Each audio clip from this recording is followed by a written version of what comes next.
이는 하늘이 옛적부터 있는 것과 땅이 물에서 나와 물로 성립된 것도 하나님의 말씀으로 된 것을 그들이 일부러 잊으려 함이로다. 이로 말미암아 그때의 세상은 물이 넘침으로 멸망하였으되 이제 하늘과 땅은 그 동일한 말씀으로 불사르기 위하여 보호하신 바 되어 경건하지 아니한 사람들의 심판과 멸망의 날까지 보존하여 두신 것이니라. 아멘. 하나님에 대해 불신앙적인 태도를 가진 사람들은 하나님이 계시지 않는다라고 말하거나 혹시 하나님이 계신다 해도 절대로 인간 세상에는 간섭을 하지 않으신다라는 생각에 사로잡혀 살아갑니다. 이러한 불신앙적인 태도는 초대교회에 들어와 있던 거짓 교사들의 태도와 본질적으로 동일한 것입니다. 그들은 만물이 처음 창조될 때와 지금이나 똑같다라고 조롱하면서 주님은 절대로 다시 오시지 않으신다라고 말했습니다. 이것은 미래가 어쩌니 저쩌니 하면서 헛된 소망 갖지 말고 예수님은 절대로 다시 오시지 않기 때문에 현세의 삶이나 즐기며 잘 살아보자 라고 말하는 것과 같습니다. 지금도 하나님의 말씀을 믿지 않고 하나님의 말씀을 믿고 살아가는 성도들을 조롱하는 이 사람들의 본질적인 마음은 이것과 전혀 다르지 않습니다.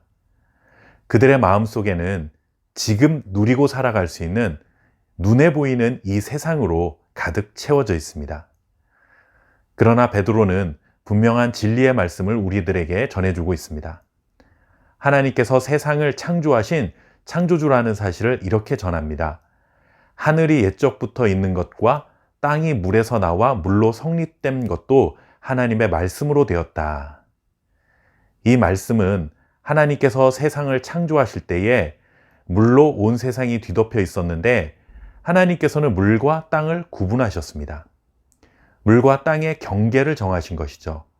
이것이 바로 하나님의 창조입니다. 하나님의 말씀으로 물과 땅을 구분하시는 창조의 사역을 이루셨습니다. 그런데 거짓 교사들은 이러한 하나님의 말씀을 일부러 기억하지 않으려 하는 교만한 태도로 살아간다는 것이죠. 그렇게 하나님의 말씀에 대해 교만한 태도를 가지고 경건하지 못한 삶을 살았던 사람들은 결국 노아의 홍수 때에 모두가 물에 의해 소멸되는 심판을 받게 되었습니다. 노아의 홍수 사건은 하나님께서 창조 때에 물과 땅의 경계를 나누셨던 것이 다시 물로써 세상이 뒤덮이게 되는 사건이었습니다. 하나님의 말씀을 통해 물과 땅의 경계를 나누셨을 뿐만 아니라 물은 물의 자리를 지키고 땅은 땅의 자리를 지키고 살아갈 수 있도록 언제나 말씀으로 그 모든 세상을 지켜가고 계셨는데 하나님이 어디 계시냐? 하나님은 이 세상에 간섭하지 않으신다. 이렇게 하나님의 말씀을 기억하지 않고 경건하지 않은 태도로 조롱했던 사람들은 결국 물로써 소멸당하는 심판을 당했다는 것입니다. 노아의 홍수로 인해 하나님의 심판이 임한 이유는 사람들의 죄가 세상에 가득했기 때문입니다. 그런데 그렇게 죄가 가득한 세상이 되기까지, 불의가 가득한 세상이 될 때까지 하나님은 도대체 뭘 하셨느냐? 불의한 사람들이 이렇게 횡행하기까지 하나님 아무런 일도 하지 않으신 것을 보라 라고 조롱했던 사람들이 얼마나 많았겠습니까? 그런데 베드로는 그 사건을 언급하면서 이렇게 말씀을 전합니다. 심판과 멸망의 날까지 보존하여 두신 것이다. 세상이 처음부터 언제나 똑같은 것은 하나님이 이 세상을 내버려 두셔서가 아니라 하나님이 창조 때와 마찬가지로 그의 말씀으로 세상을 보존하고 계시기 때문이라는 사실을 알아야 합니다. 지금도 우리는 이해할 수 없는 일들이 가득한 세상 안에 살아갑니다. 때로는 하나님이 도대체 뭘 하고 계신 것일까라는 세상 사람들의 이 조롱이 맞는 것 같다라는 생각도 듭니다. 하지만 오늘 말씀을 통해 분명히 알아야 합니다. 하나님이 심판하실 때까지는 이 세상을 보존하고 계시기 때문에 이 세상이 지금 이 모습을 지켜가고 있다는 것입니다.